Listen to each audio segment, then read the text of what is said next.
मैं अपने परम पूज्य बाबा साहब व भगवान बुद्ध के चरणों में नमन करता हूँ। यहाँ पर उपस्थित मैं अपने सभी धर्म प्रेमियों का सादर अभिनंदन करता हूँ। नमो बुद्धाय। हाँ, तो आज मुझे आप लोगों से एक खास बात करनी है। खास बात यह है कि हमारे बाबा साहब ने आप लोगों के साथ जो भलाई करी है, आप लोगों के साथ जो एहसान किए हैं, आप लोग उन एहसानों को भी भूल चुके हैं। मैं जब जब बाबा साहब के बारे में आप लोगों से कोई बातचीत करता हूँ या बाबा साहब के जन्मदिन पे चंदा मांगने की बात करता हूँ, तो आप लोग मुझे उल्टा सीधा जवाब देते हैं। कहते हैं क्या कर दिया बाबा साहब ने मेरे लिए, बाबा साहब के मुझे खाने को देंगे, बाबा साहब के मेरे बच्चे पाले, बाबा साहब हमें अपने घर के होंगे, मुझे बाबा साहब से क्या लेना देना। बाबा साहब क्या मेरे भगवान है? मेरा भगवान तो ऊपर वाला है, वही मेरी रक्षा करता है, वही मुझे खाने को देता है, वही मेरे बच्चे पालता है, मुझे बाबा साहब से क्या लेना देना। मुझे अपने समाज के अंदर इस तरह के उल्टे सीधे जवाब सुनने को मिलते हैं। आज मैं आप लोगों से पूछना चाहता हूँ, क्या नहीं किया बाबा साहब ने आप लोगों के अंदर? आप लोगों के लिए बाबा साहब ने क्या नहीं किया? आप लोग आज ये नए नए कपड़े पहनकर शांत होकर के साथ बैठे हुए हैं, ये सब किसकी देन है? हमारे बाबा साहब की देन है। अगर हमारे बाबा साहब न होते तो आपके लिए नए नए कपड़े पहनने को नहीं मिलते। आज शान शौकत के साथ आप लोग भगवान बुद्ध की जो कथा सुन रहे हैं, ये सब किसकी देन है? हमारे बाबा साहब की देन है। हाँ, तो क्षमा करना, मंच पर मेरा वीडियो पूरा नहीं हो सका। अब आप देखेंगे मेरे मंच के वीडियो का बचा हुआ शेष भाग। हाँ, तो आप लोगों को समय समय पर भगवान बुद्ध की जो कथा सुनने को मिलती है, ये सब किसकी देन है? ये हमारे बाबा साहब की देन है, बाबा साहब की। अगर हमारे बाबा साहब ना होते तो आप लोगों को कभी भगवान बुद्ध की कथा सुनने को नहीं मिलती, क्योंकि हमारे इस भारत में मनुवादियों ने बुद्ध के धर्म का विनाश कर दिया था। विनाश। आप लोग भगवान बुद्ध के नाम को, बुद्ध के धर्म को पूरी तरह से भूल चुके थे। आज भारत में बुद्ध के धर्म का पुनः प्रचार प्रसार हुआ।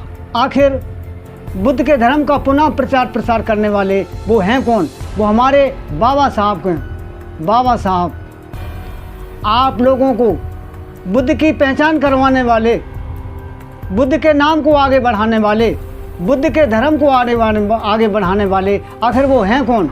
वो हमारे बाबा साहब हैं। अगर हमारे बाबा साहब न होते तो आप लोगों को न तो भगवान बुद्ध का पता चलता, न बुद्ध के धर्म का पता चलता, न आप लोगों को कभी भगवान बुद्ध की कथा सुनने को मिलती।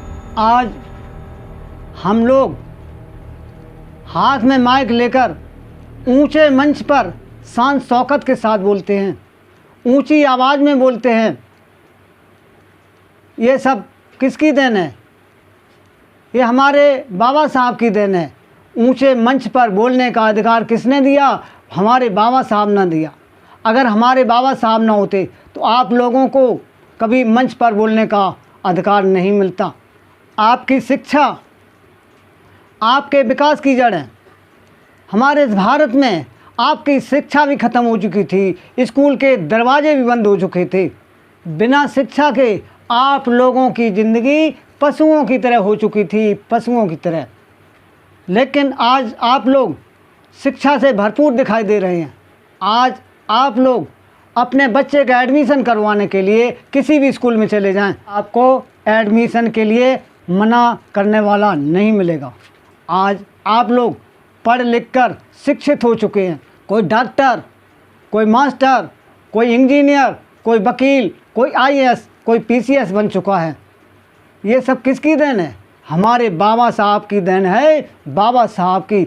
अगर हमारे बाबा साहब ना होते तो आपको न तो शिक्षा नसीब होती और न कभी सरकारी नौकरी नसीब होती। जिस टाइम हमारे बाबा साहब आप लोगों को अधिकार दिलाने के लिए लंदन जा रहे थे, उसी टाइम बाबा साहब के बच्चे बीमार पड़ गए। बीमारी हालत में बाबा साहब बच्चों को छोड़कर लंदन चले गए। एक एक करके तड़प तड़प के बाबा साहब के पाँचों बच्चे ख़त्म हो गए। बच्चों के वियोग में उनकी धर्मपत्नी रमाबाई भी बीमार पड़ गई। तड़प तड़प के उनकी जीवन लीला समाप्त हो गई। हमारे बाबा साहब ने न तो अपने बच्चों की ज़िंदगी देखी और ना अपनी बीवी की ज़िंदगी देखी। अगर ज़िंदगी देखी है तो सिर्फ आपकी ज़िंदगी देखी है, आपकी। बाबा साहब जिए हैं तो आपके लिए, मरे हैं तो आपके लिए, लेकिन आप लोगों ने बिना सोचे समझे बाबा साहब के लिए इतनी बड़ी बात बोल दी। क्या कर दिया बाबा साहब ने हमारे लिए? आज मैं आप लोगों से पूछना चाहता हूँ, क्या नहीं किया बाबा साहब ने आप लोगों के लिए? आप बात करते हैं भगवान की, कोई कहता है मेरा भगवान ऊपर वाला है, कोई कहता है मेरा भगवान मंदिर वाला है, कोई कहता है मेरा भगवान घट घट वाला है, घट घट वासी है। इस बात को याद रखना, इस बात को दिमाग से निकाल देना। मैं कहता हूँ उसे सुनो, आपका भगवान न तो ऊपर वाला है, ना आपका भगवान मंदिर वाला है, ना आपका भगवान घट घट वाला है। मैं कहता हूँ उसे सुनो, आपका भगवान, अगर आपके भगवान हैं तो सिर्फ बाबा साहब हैं, जिन्होंने आप लोगों का और आपके समाज का उद्धार किया है, आप लोगों को सुरक्षित ज़िंदगी जीने का अधिकार दिया है, आप लोगों को एक नया संविधान बना के दिया है, जिन्होंने आपके इस देश को आज़ाद करा के दिखाया है। आपके भगवान हैं तो सिर्फ तथागत बुद्ध हैं, जिन्होंने आपको ज्ञान के रास्ते पर चलना सिखाया है। मैं आपसे गुजारिश करता हूं कि आज से आप लोग बाबा साहब के लिए इतने कड़वे शब्द मत बोलें। हम सब लोग संकल्प लेते हैं, जब तक जीवित रहेंगे तब तक बाबा साहब की यादगार को नहीं भूलेंगे। इन्हीं शब्दों के साथ अब मैं अपनी बात को यहीं ख़त्म करता हूँ। जय भीम।